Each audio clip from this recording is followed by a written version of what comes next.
Welcome all of you my YouTube channel, and the today topic is artificial chromosome vector.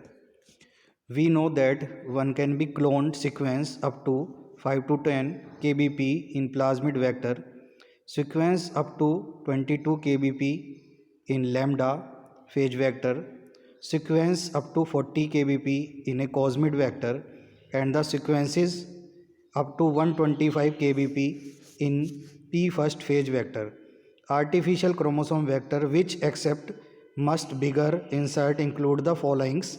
First is p first derived artificial chromosome PCAs. Second is bacterial artificial chromosome BACS, and third is yeast artificial chromosome YACS, and the fourth is mammalian artificial chromosome MACS. First one is PAC and BAC vector.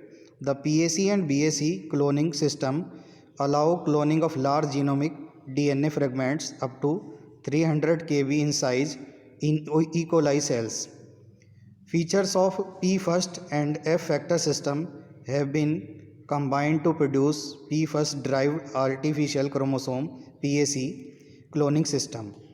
PAC system combine the features of P first phage vector and the BAC vectors and the intermediates and its cloning capacity. The BAC vector was first constructed in 1992, was based on E. coli factor F. The F factor involved in chromosome transfer conjugation and can exist in an extra chromosomal elements. The BAC vector and PBAC108L was based on mini F plasmid and PMBO131, which carried following steps. First is ORIS and REPE genes that are essential for the self replication, and PARA and PARB genes which maintain copy number 2122 per E. coli genome, and the multiple cloning site flanked by universal promoter T7 and SP6. Next one is COS-N and LOXP site to permit linearization of the plasmid for convenient restriction map. And this is a CMR resistant gene for negative selection of non-transformed bacteria. This vector is capable of maintaining insert DNA up to 300 kbp long. And the next vector is YAC vector, yeast artificial chromosome YAC vector. Maintain earlier allowed cloning sequence that are several hundred kilobase pair up to 1000 kbp equal to the M1 mbp long. Those long molecules of DNA which may be represent whole chromosome can be cloned in a yeast by lightening them to the vector sequence to that allow their propagation as a linear artificial chromosome. YACs have two disadvantages.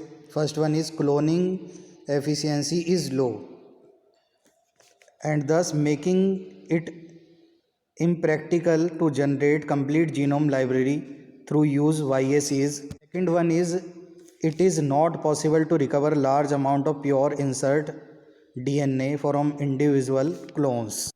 Next one is MAC and HAC.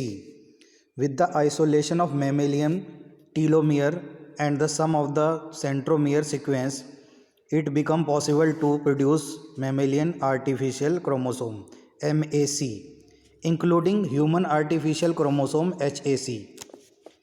MAC are 1 to 5 MB in size and need to following three essential elements for their assembly. First one is centromere, second one is several replication origins, and third one is two telomere replicate. The replication origins and telomeres are not a problem. Sometimes centromere may be a problem due to its complex organization involving alpha satellite DNA and multiple copies of CENP box, where centromeric protein binds MCS and HACS may be used as a vector for transfer of gene, both for basic research for gene therapy. Thank you very much all of you.